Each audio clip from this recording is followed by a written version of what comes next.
hita fototra fa tsy misy kandida nahazo Antsasamanila tamin'ny fifidianana filohan'ny repoblika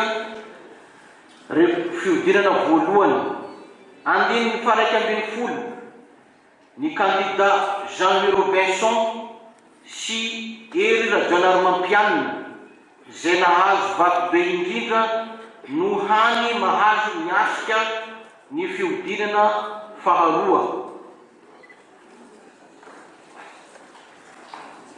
Andininy faharoa ambin'ny folo didina ny amerenana amin'ny andriamatoa isany Jean-Louis Robinson, Hery Rajaonarimampianina sy azo Andrianarivelo ny antom-bola narotsany tao amin'ny tahirim-bolam-panjakana Caisse de dépôt et consignation. Andininy fahatelo ambin'ny folo avoaka amin'ny gazety mpanjakanan'ny repoblika izao didy mpitsarana izao: